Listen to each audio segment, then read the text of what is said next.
चार भाई महासु की स्थली हूं मैं, कौरव पांडवों की लीला का साक्षात प्रमाण हूं मैं। मोहब्बत, भाईचारे, मेहमान नवाजी, संयुक्त परिवार का उदाहरण हूं मैं। विशिष्ट संस्कृति का इतिहास, वर्तमान और भविष्य हूं मैं। हाँ, जौनसार हूं मैं। किसी समाज को समझना हो तो वहाँ के इतिहास को खंगालिए, वहाँ की भौगोलिक स्थिति को जानिए, वहाँ के समाज शास्त्र को पढ़िए। वहाँ के समाज शास्त्र को जब पढ़ना हो तो वहाँ के लोगों को जानिए, वहाँ के बाशिंदों के बारे में पढ़िए और वहाँ निवास करने वाली जाति जनजातियों के बारे में जानिए। भारतवर्ष के विभिन्न भूभागों में भिन्न भिन्न प्रकार की जनजातियां निवास करती है। भारत का एक हिमालयी राज्य है उत्तराखंड। उत्तराखंड की अस्थायी राजधानी देहरादून के उत्तर में बसा है जौनसार। यमुना के दाहिने और टॉन्स के बाएं भूभाग जौनसार, बावर, देवघर में आपका स्वागत है। नमस्कार, मैं हूं शिवंडवाल। स्वागत है आप सभी का नए वीडियो में। लगभग 1002 किलोमीटर स्क्वायर क्षेत्र में फैला है जौनसार, बावर, देवघर और यहाँ निवास करती है जौनसारी जनजाति। 1967 में इस क्षेत्र को जनजातीय क्षेत्र का दर्जा दिया गया। लगभग 350 से ज्यादा गांवों का यह समूह 39 खतों में विभाजित है। यहाँ पर एक शब्द आया है खत। खतों का मतलब गांवों के एक समूह से है। तो यह 350 से ज्यादा गांव 39 खतों में विभाजित है। एक खत में कितने गांव रहेंगे यह निर्धारित नहीं होता है, इसमें ज्यादा और कम हो सकते हैं। और इन्हीं खतों के मुखिया को कहा जाता है खत स्याणा। स्याणा प्रथा यहाँ चलती रही है और वर्तमान में भी आपको इस क्षेत्र में स्याणा प्रथा देखने को मिलेगी। जौनसार को मुख्यतः 3 हिस्सों में आसानी से समझा जा सकता है। जौनसार, बावर, देवघर, इसको 3 हिस्सों में समझते हैं। Jaunsar is the lower half region while the upper region is called Bavar and Devgar is also situated in the upper region। एक कस्बा है त्यूनी, बावर देवघर का मुख्य व्यापारिक केंद्र। इसी त्यूनी के दाहिने हिस्से पर स्थित है देवघर। एक क्षेत्र है लाखामंडल, बड़ा प्रसिद्ध है कौरव पांडवों की सभ्यता का द्योतक, कौरव पांडवों की लीला का साक्षात प्रमाण। तो यही लाखामंडल जौनसार रीजन में पड़ता है। विश्वविख्यात जौनसार के परम आराध्य देव महासु का मंदिर हलो यह पड़ता है बावर रीजन में। अब एक मंदिर है आपकी स्क्रीन पर, नाम है शेरपुलिया महाराज, स्थान रायगी। इस मंदिर पर मैंने कई लोगों को दुविधा में पाया। वो इस मंदिर को जानते हैं बट ये कहाँ है ये नहीं जानते। रायगी त्यूनी से कुछ किलोमीटर की दूरी पर है और ये स्थान देवघर में आता है। बात इतिहास से शुरू करते हैं। उत्तर में पर्वतों से घिरा, पूर्व में गंगा नदी एवं पश्चिम में यमुना नदी के बीच स्तृग्न क्षेत्र सिरमौर से 100 किलोमीटर पूर्व में पड़ता है। मैं इसी रास्ते से चलकर कालसी पहुंचा। यमुना के पश्चिम में पड़े एक वीरान शहर से मैं गुजरा। यहाँ के निवासी सच्चे एवं ईमानदार है। ये जो एक वाक्य मैंने आपको सुनाया ये मेरा नहीं बल्कि मशहूर चीनी यात्री हेन शान का है। वो अपनी भारत की यात्रा पर लिखे यात्रा वृतांत में इस प्रकार एक जिक्र करते हैं इस क्षेत्र का। इसी वाक्य में एक शब्द आया है सिरमौर। जौनसार को अगर जानना हो तो सिरमौर मुख्य कड़ी है। वर्तमान में सिरमौर हिमाचल प्रदेश का एक जिला है, लेकिन कभी रियासत हुआ करती थी सिरमौर रियासत। और इसी सिरमौर रियासत के अधीन था जौनसार। केवल अधीन नहीं बल्कि इसी जौनसार में सिरमौर रियासत की राजधानी भी रही। पहली बार राजधानी राजा उदित प्रकाश के समय रही 1219 ईस्वी में। राजवंश से राजधानी को यहां लाया गया था। इसके बाद एक बार राजा धर्म प्रकाश के समय भी राजधानी रही कालसी। जब गढ़वाल पर गोरखों का शासन रहा तो यह क्षेत्र भी उससे छूता नहीं रहा। गोरखों का उत्पात इस क्षेत्र में भी था। गोरखों के बाद सिरमौर रियासत के अंदर भी रहा। ये मैक्सिमम सिरमौर रियासत के अंदर ही।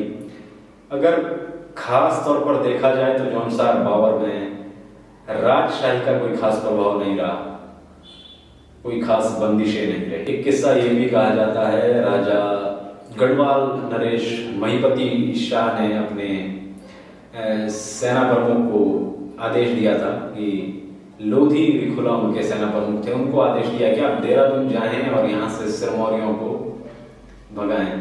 तो उन्होंने यह काम बखूबी निभाया। लेकिन एक जिक्र यहाँ पर आता है कि अंग्रेजी शासन और सिरमौर रियासत के अंतर्गत एक संधि हुई थी कि यह संधि की यह क्षेत्र सिरमौर रियासत के अंदर रहेगा या अंग्रेजी प्रशासन के अंतर्गत। इस संधि को कहा जाता है नागथात की संधि। इसका जिक्र मिलता है पॉलिटिकल नोट्स ऑफ नहान में।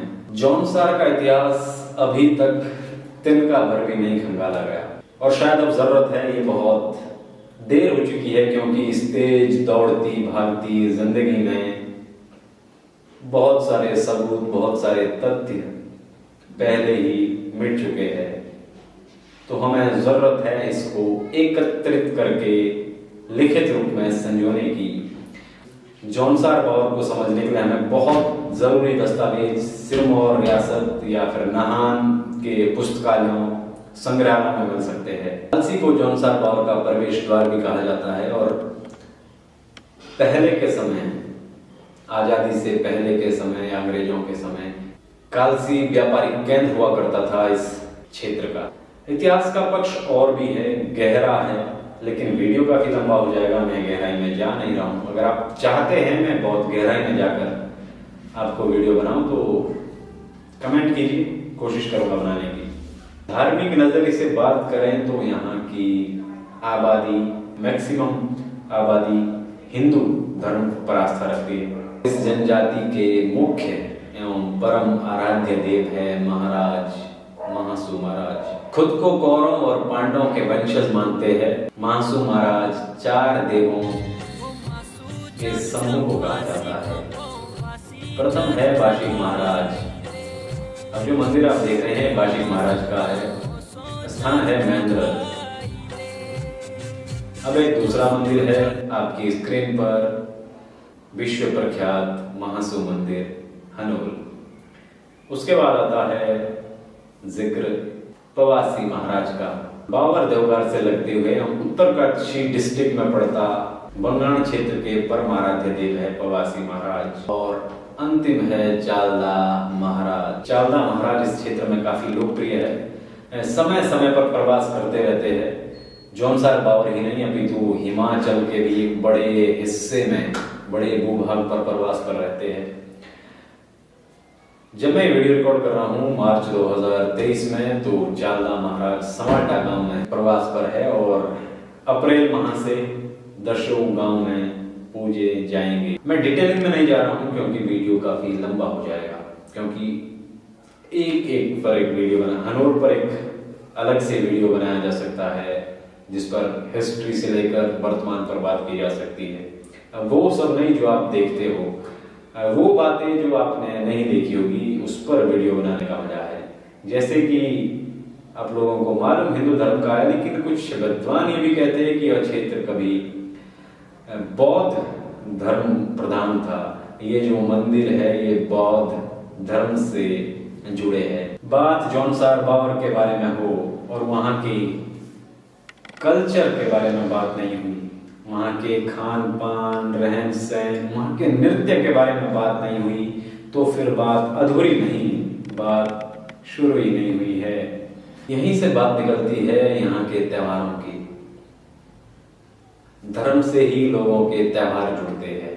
हिंदू धर्म से है तो हिंदू धर्म के सभी त्योहार यहाँ मनाए जाते हैं। दिवाली हो, रक्षाबंधन, बाकी भी जो सभी त्योहार है वो मनाए जाते हैं। लेकिन इस क्षेत्र का मुख्य त्योहार है मरोज, पोष माघ माह में मनाया जाता है।